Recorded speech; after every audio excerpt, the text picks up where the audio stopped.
താൻ എൻ്റെ കൂടെ എൻ്റെ റൂമിൽ കിടക്കേണ്ടി വരും. ഐ മീൻ, താൻ എൻ്റെ കൂടെ ഫിസിക്കൽ റിലേഷൻ ഉണ്ടാവേണ്ടി വരും. ഗൗരവത്തോടെ അവൻ പറഞ്ഞതും അവൾ അവനെ ഞെട്ടലോടെ നോക്കി. എന്ത്? അവൾക്ക് അവൻ എന്താണ് ഉദ്ദേശിച്ചത് എന്ന് മനസ്സിലായില്ല. അവിടെ നിന്നും തിരിച്ചു വരുന്നതുവരെ എനിക്ക് തോന്നുമ്പോഴൊക്കെ നീ എൻ്റെ കൂടെ സെക്സ് ചെയ്യേണ്ടി വരും, അവൻ ഗൗരവം ഒട്ടും കുറക്കാതെ പറഞ്ഞു. താൻ പറഞ്ഞത് കേട്ട് ശ്വാസം പോലും വിടാതെ നിൽക്കുന്നവളെ അവൻ മേയിച്ചിമ്മാതെ നോക്കി. അവൻ്റെ വാക്കുകളിൽ വിറയലോടെ ഭയത്തോടെ അവൾ അവനെ നോക്കി. അവൾക്ക് സ്വന്തം കാതുകളെ വിശ്വസിക്കാനായില്ല. ഗൗരിയുടെ മുഖം മനസ്സിൽ തെളിഞ്ഞതും അവളുടെ കണ്ണു നിറഞ്ഞു. അക്ഷയ് സാർ വന്നാൽ പെട്ടെന്ന് തിരിച്ചു തരണേടി. ചേച്ചിയുടെ മദർ ഇൻ ലോ കുറച്ച് സ്ട്രിക്റ്റാ. ഗോൾഡില്ലാതെ പോവാൻ പറ്റില്ല, അതുകൊണ്ടാ. അവൾക്ക് ശരീരം തളർന്നു പോകുന്നത് പോലെ തോന്നി. Yes or no? വീണ്ടും അവൻ്റെ ശബ്ദം കേട്ടതും അവൾ കണ്ണുകൾ ഇറുകെ ചിമ്മി. Okay, sorry Krishna, just leave it, പറഞ്ഞുകൊണ്ടവൻ എണീറ്റ് പുറത്തേക്ക് പോവാൻ നിന്നതും അവൾ ഞെട്ടലോടെ മുഖമുയർത്തി. ഞാൻ ഓക്കെയാണ് സർ, അവൾ പെട്ടെന്ന് പിറകിൽ നിന്ന് വിളിച്ചു പറഞ്ഞതും അവൻ അമ്പരപ്പോടെ തിരിഞ്ഞു നോക്കി. താൻ എന്താ പറഞ്ഞത്? അവൻ വിശ്വാസം വരാത്ത പോലെ ചോദിച്ചു. എനിക്ക് സമ്മതമാണ് സർ പറഞ്ഞ കണ്ടീഷന്. ഇതൊരിക്കലും ഞാൻ തന്നെ അടിച്ചേൽപ്പിക്കുന്നില്ല. തനിക്ക് പൂർണ്ണ സമ്മതമാണെങ്കിൽ മാത്രം.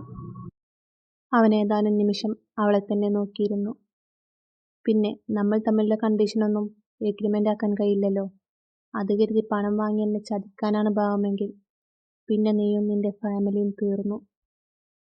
ശാന്തമായ സ്വരത്തിലാണ് അവൻ പറഞ്ഞതെങ്കിലും അത്രയും ഉറപ്പുണ്ടായിരുന്നു അവൻ്റെ വാക്കുകൾക്ക്. ഭയത്താൽ അവളുടെ നെഞ്ചിടിപ്പ് കൂടി. ഇല്ല സർ, ഞാൻ ആരെയും ഒരു കാര്യവും പറഞ്ഞു പറ്റിച്ചിട്ടില്ല. ഇങ്ങനെ ഒരു കാര്യമായിട്ട് പോലും ഞാൻ സമ്മതിക്കുന്നത് എന്നെ സ്നേഹിക്കുന്നവർക്ക് വേണ്ടിയാ. അവരെന്നും എൻ്റെ കൂടെ വേണമെന്ന ആഗ്രഹം കൊണ്ടാ. അവളുടെ കണ്ണുകൾ നിറഞ്ഞെങ്കിലും അവൾ ഉറപ്പോടെ പറഞ്ഞു. അവൻ അവളെ തന്നെ നോക്കിയിരുന്നു.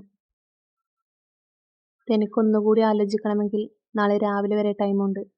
തനിക്ക് അക്സെപ്റ്റ് ചെയ്യാൻ കഴിയുമെങ്കിൽ മാത്രം എൻ്റെ കൂടെ വരാം. എനിക്ക് ആലോചിക്കാനൊന്നുമില്ല സർ, ഞാൻ വരാം, അക്ഷയ് വർമ്മയെ അമ്പരപ്പിച്ചുകൊണ്ടവൾ പെട്ടെന്ന് തന്നെ പറഞ്ഞു. അവനൊരു നിമിഷം അവളെ നോക്കി നിന്നു. അവളുടെ മുഖത്തെ നിസ്സംഗഭാവവും ചുവന്ന കണ്ണുകളും കാണെ അവൻ അവളിൽ നിന്നും മുഖം തിരിച്ചു. പിന്നെ മറ്റു കുറച്ച് കാര്യങ്ങൾ കൂടിയുണ്ട്. എൻ്റെ പേഴ്സണൽ കാര്യങ്ങളിൽ ഇടപെടരുത്. അതുപോലെ കൂടെ കിടക്കുന്നെന്ന് കരുതി യാതൊരുവിധ ഇമോഷണൽ അറ്റാച്ച്മെൻറ്റും എനിക്കുണ്ടാവില്ല, നിനക്കും ഉണ്ടാവാൻ പാടില്ല. എന്ന് വെച്ചാൽ നീ എന്നെ സ്നേഹിക്കുന്നെന്നോ പിരിയാൻ കഴിയില്ലെന്നോ നീ പറയാൻ പാടില്ല. അവളൊന്നും മിണ്ടാതെ ഒന്ന് മൂളുക മാത്രം ചെയ്തു. ഇനി തനിക്ക് വല്ല ഡൗട്ട്സും ഉണ്ടോ? ഉണ്ടെങ്കിൽ ഇപ്പോൾ ചോദിക്കണം. ഇല്ല സർ, എനിക്ക് ഡൗട്ടൊന്നുമില്ല. ഓക്കെ ഗുഡ്, എന്നാൽ തനിക്ക് പോവാം. അവൾ അവളിൽ നിന്നും പോവാതെ നിൽക്കുന്നത് കണ്ട് അവൻ്റെ മുഖം ചുളിഞ്ഞു. ഇനിയെന്താ, വല്ലതും പറയാനുണ്ടോ? അത് സർ, ക്യാഷ് കിട്ടിയാലേ സർജറി നടക്കത്തുള്ളൂ, അവളൊരു പരുങ്ങലോടെ പറഞ്ഞു. പണം തരുമെന്ന് പറഞ്ഞത് അക്ഷയ് വർമ്മയാണ്. നീ അവിടെ എത്തുമ്പോൾ ക്യാഷ് റെഡിയായിരിക്കും. തനിക്ക് പോവാം. അതും പറഞ്ഞവൻ അവൻ്റെ ക്യാബിനകത്ത് തന്നെയുള്ള മറ്റൊരു റൂമിലേക്ക് പോയി. തനി അസുരൻ തന്നെ, കണ്ണിൽ ചോരയില്ലാത്ത ദുഷ്ടൻ, മനസ്സിൽ പറഞ്ഞുകൊണ്ടവൾ പുറത്തേക്ക് ഇറങ്ങി നടന്നു. ബസ് സ്റ്റോപ്പിലെത്തിയതും ഫോണിൽ ഒരു നോട്ടിഫിക്കേഷൻ വന്നതും അവൾ എടുത്തു നോക്കി. ക്യാഷ് അവളുടെ അക്കൗണ്ടിലേക്ക് കയറിയിരുന്നു.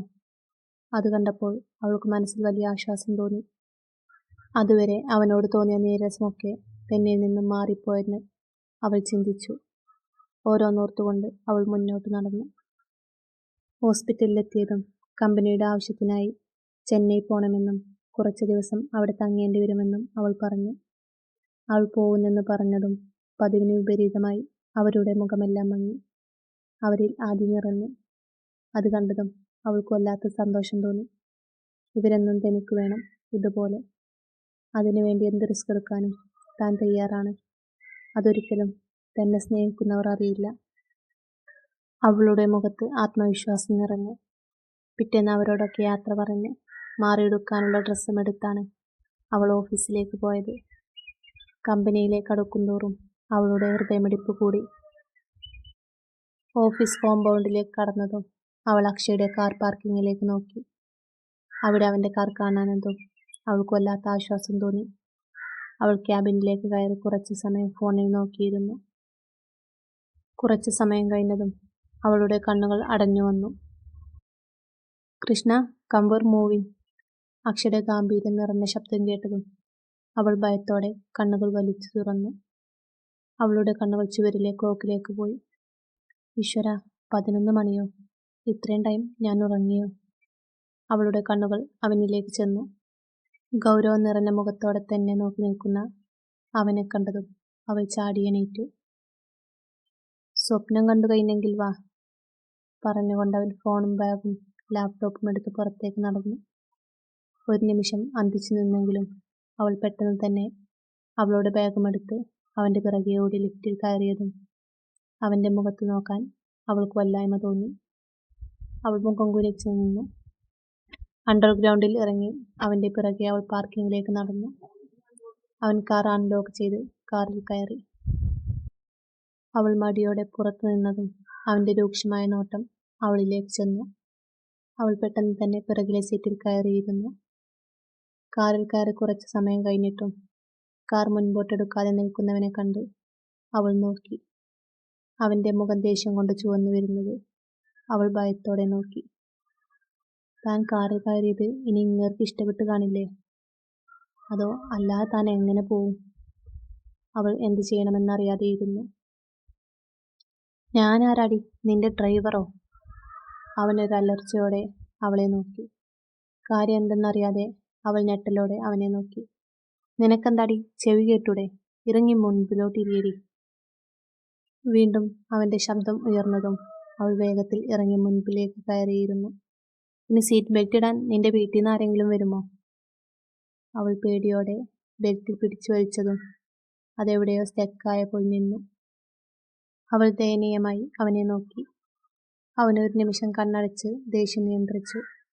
പിന്നെ പതിയെ അവൾക്കടുത്തേക്ക് ചാഞ്ഞു വന്ന് സീറ്റ് ബെൽറ്റ് വലിച്ചു. അത്രയും തൊട്ടടുത്ത് അവൻ്റെ സാമീപ്യം അറിഞ്ഞതും അവൾ കണ്ണുകൾ ഇറുകെ ചിമ്മി. അവളുടെ മുടിയകൾ മുഖത്ത് തട്ടിയതും അവൻ അവളെ നോക്കി. കൊച്ചുകുട്ടികളെപ്പോലെ ഇരു കണ്ണുകളും മുറുകെ ചിമ്മി ഭയത്തോടെ ഇരിക്കുന്നവളെ കണ്ടതും അവൻ്റെ മുഖമൊന്ന് വിടർന്നു. അറിയാതെ നോട്ടം അവളുടെ ചുവന്നു തുടുത്ത അധരങ്ങളിലേക്കായി. ഒരു നിമിഷം അവന് ആദരങ്ങൾ സ്വന്തമാക്കാൻ തോന്നി. അത്രയും ഭംഗിയുള്ള അവളുടെ മുഖം തന്നെ വല്ലാതെ ഭ്രമിപ്പിക്കുന്നത് അവനറിഞ്ഞു. സ്വയം നിയന്ത്രിച്ചുകൊണ്ടവൻ അവളിൽ നിന്നും മാറി കാർ മുൻപോട്ടെടുത്തു. പോകുന്ന വഴി ഹോട്ടലിൽ കയറി ഭക്ഷണമൊക്കെ കഴിച്ചാണ് അവർ പോയത്. ദൂരം കൂടുന്തോറും അവളുടെ ഹൃദയമിടിപ്പ് വർദ്ധിച്ചു. മുൻപ് വന്നതുപോലെ ഹോട്ടലിലേക്കായിരുന്നില്ല അവർ പോയത്. അത്യാവശ്യം വലിയൊരു വീടായിരുന്നു അത്. അടുത്തെങ്ങും അധികം ആളുകളില്ലാതെ കുറച്ചുള്ളിലേക്ക് കയറിയായിരുന്നു വീട്. അവൻ കാറിൽ നിന്നും ഇറങ്ങി മുൻപോട്ട് നടന്നിട്ടും അവൾ വല്ലായ്മയോടെ അവിടെ നിന്നു. കയ്യിൽ പിടിച്ചിരിക്കുന്ന അത്യാവശ്യം വലിയൊരു ബാഗും തോളിൽ ചെറിയൊരു ഹാൻഡ് ബാഗും ഇട്ടു നിൽക്കുന്നവളെ അവനൊന്ന് തിരിഞ്ഞു നോക്കി. തന്നെ ഇനി പ്രത്യേകം ക്ഷണിക്കണോ? വേണ്ട സർ, സോറി. അവൻ്റെ കൂടെ അകത്തേക്ക് കയറുമ്പോൾ ശരീരം വിറക്കുന്നുണ്ടായിരുന്നു. വീടിനുള്ളിൽ കയറിയതും അവൾ ചുറ്റും നോക്കി. അധികം ആർഭാടങ്ങൾ ഒന്നുമില്ലെങ്കിലും ഉള്ളതെല്ലാം വലിയ വില കൂടിയ സാധനങ്ങളായിരുന്നു. അവൻ നേരെ ഒരു റൂമിലേക്ക് കയറിപ്പോയതും അവൾ എന്തു ചെയ്യും എന്നറിയാതെ നിന്നു. പിന്നെ തൊട്ടടുത്ത റൂമിലേക്ക് നടന്നു. അവിടുത്തെ അലമാരയൊക്കെ കാലിയാണ്. ആ റൂം ആരും ഉപയോഗിക്കാത്തതാണെന്ന് ഒറ്റനോട്ടത്തിൽ അവൾക്ക് മനസ്സിലായി. അതുകൊണ്ട് തന്നെ അവളുടെ ബാഗും സാധനങ്ങളുമെല്ലാം അവൾ ആ റൂമിലേക്ക് എടുത്തു വെച്ചു. കുറച്ചു നേരം അവൾ ആ റൂമിൽ ബെഡിലിരുന്നു. ഒരു പെണ്ണിന് ഏറ്റവും വിലപ്പെട്ടത് അവളുടെ ശരീരമാണ്. അതാണ് താൻ നഷ്ടപ്പെടുത്താൻ പോകുന്നത്. അവളുടെ കണ്ണൊന്നും നിറഞ്ഞു തുളുമ്പി. പെട്ടെന്ന് ഡോർ തുറക്കുന്ന ശബ്ദം കേട്ടതും അവൾ ഞെട്ടിത്തിരിഞ്ഞു. താൻ കഴിക്കുന്നില്ലേ? വാ. ആ, അത് എനിക്ക് വിശപ്പില്ല, അവൾ പതിഞ്ഞ സ്വരത്തിൽ പറഞ്ഞതും അവൻ അവളെ തുറിച്ചു നോക്കി. ഒരു കാര്യം എന്നെക്കൊണ്ട് കൂടുതൽ പ്രാവശ്യം പറയിപ്പിക്കരുത് കൃഷ്ണ, അവൻ ഗൗരവത്തോടെ പറഞ്ഞതും അവൾ മുഖം കുനിച്ചിരുന്നു. തൻ്റെ മുഖത്ത് നോക്കാതെ തലയും കുനിച്ചിരിക്കുന്നവളെ ഒന്ന് നോക്കിക്കൊണ്ടവൻ അകത്തേക്ക് കയറി. അവൾ പകപ്പോടെ അവനെ നോക്കി പെട്ടെന്ന് എണീറ്റു. ഇവിടെയല്ല, അവിടത്തെ എൻ്റെ റൂമിൽ വേണം താൻ. ഞാനൊന്ന് ഫ്രഷായി വരാം. അപ്പോഴേക്കും കുളിച്ച് ഡ്രസ്സൊക്കെ മാറി അവിടെ വേണം നീ. ആ പിന്നെ കിച്ചണിൽ ഫുഡ് ഇരിപ്പുണ്ട്, അതും കൂടെ കഴിച്ചിട്ട് വേണം വരാൻ. അവളോടടുത്തു നിന്ന് ഗൗരവത്തോടെ അത്രയും പറഞ്ഞുകൊണ്ടവൻ പുറത്തേക്ക് നടന്നു. അവൻ പോയതും അവൾ പതിയെ മുഖമുയർത്തി നോക്കി.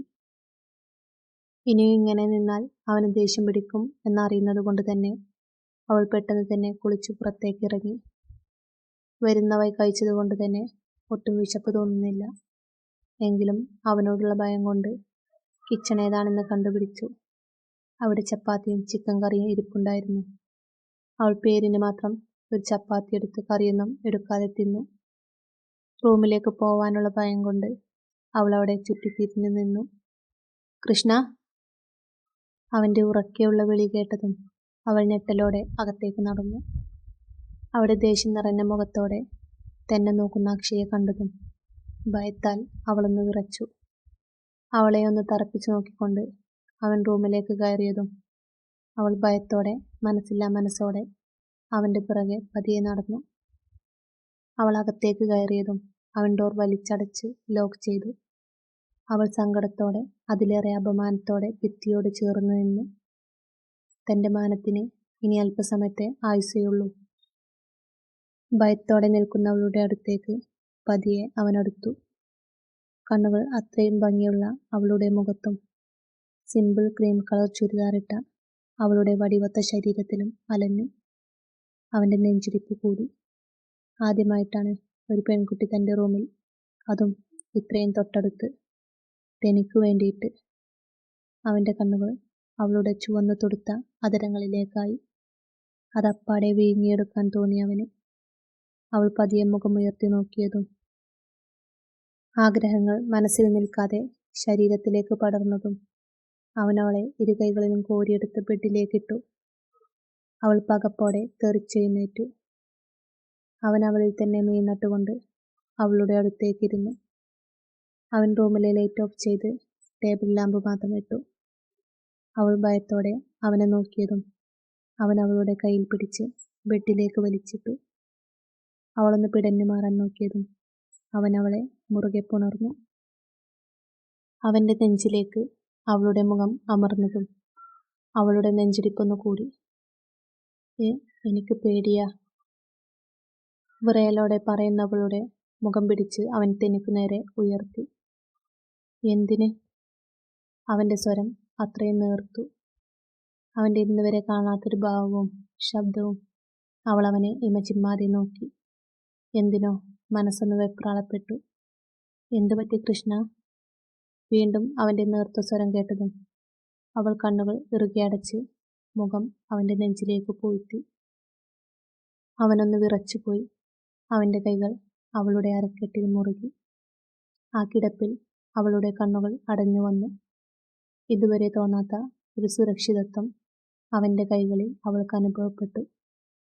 രാവിലെ എണീക്കുമ്പോൾ ആരുടെയോ നെഞ്ചോട് ചേർന്നാണ് താൻ കിടക്കുന്നത് എന്നറിഞ്ഞതും അവൾ വെപ്രാളത്തോടെ മുഖമുയർത്തി നോക്കി. നല്ല വെളുത്ത ചുവന്ന നിറം, കാണാൻ അത്രയും ഭംഗിയുണ്ട്. നല്ല വൃത്തിയിൽ വെട്ടിയൊതുക്കിയ താടിയും മീശയും. കുറച്ച് നീളമുള്ള മുടി അലസമായിട്ടിരിക്കുന്നു. ഒരു നിമിഷം അവനെ നോക്കി നിന്ന് അവൾ പതിയെ എണീറ്റ് പുറത്തേക്ക് നടന്നു. തൻ്റെ ഡ്രസ്സുകൾ വെച്ച റൂമിലേക്ക് നടന്നു. ഒരു ഡ്രസ്സും എടുത്ത് ബാത്റൂമിൽ കയറി ഫ്രഷായി. ശേഷം കിച്ചണിലേക്ക് നടന്നു. ഒരു വീട്ടിലേക്ക് വേണ്ട സാധനങ്ങളെല്ലാം അവിടെ ഉണ്ടായിരുന്നു. അതെല്ലാം അവൻ പുതിയതായി മേടിപ്പിച്ചതാണെന്ന് അവൾക്ക് മനസ്സിലായി. അവളൊരു പാത്രമെടുത്ത് കോഫിക്കുള്ള വെള്ളം അടുപ്പിൽ വെച്ച് തിരിഞ്ഞതും പിറകിൽ നിൽക്കുന്നവനെ കണ്ട് ഞെട്ടി. ഇത്ര നേരത്തെ എണീക്കാൻ നിന്നോട് ഞാൻ പറഞ്ഞോ കൃഷ്ണ?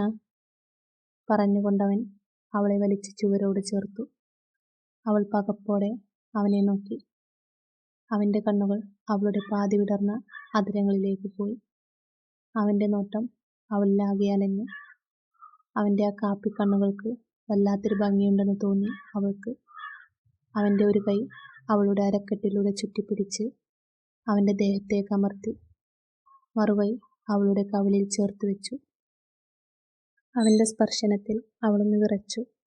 അവൻ്റെ കണ്ണുകളിലും മുഖത്തും വല്ലാത്തൊരു ഭാവം നിറഞ്ഞതും അവളറിയാതെ കണ്ണുകൾ പതിയെ അടച്ചു. അക്ഷയുടെ മുഖം അവളുടെ മുഖത്തോടടുത്തു. അടക്കാനാവാത്ത കൊതിയോടെ അവൻ അവളുടെ ചുണ്ടുകളിൽ പതിയെ ഒന്ന് ചുംബിച്ചു. അവളൊരു വിറയലോടെ അവളുടെ അരക്കെട്ടിൽ മുറുകി അവൻ്റെ കൈകളിൽ മുറുകെ പിടിച്ചു. വളരെ പതിയെ അവൻ ആ ചുണ്ടുകളെ ഒന്ന് നുണഞ്ഞു. അത്രയും മനോഹരമായ ഒരു ചുംബനം. അവളറിയാതെ അവൻ്റെ നെഞ്ചോട് ഒന്നുകൂടി പതുങ്ങി. അതറിഞ്ഞെന്നപ്പോൾ അവൻ അവളെ ഇറുകെ പുണർന്നു. അവളുടെ ശരീരവും മാറിടങ്ങളുടെ മൃദുലതയും തൻ്റെ ശരീരത്തിൽ അറിഞ്ഞതും അവനൊന്ന് വിറച്ചുപോയി. കൈകൾ ചെറിയൊരു വേദനയോടെ അവളുടെ ഇടുപ്പിൽ മുറുകിയതും അവളൊന്ന് ഉയർന്നു പൊങ്ങി. വീണ്ടും വീണ്ടും അവൻ അവളുടെ ചുണ്ടുകളെ വലിച്ചു നുണയുമ്പോൾ രണ്ടുപേരും അതിൽ മുഴുകിയിരുന്നു.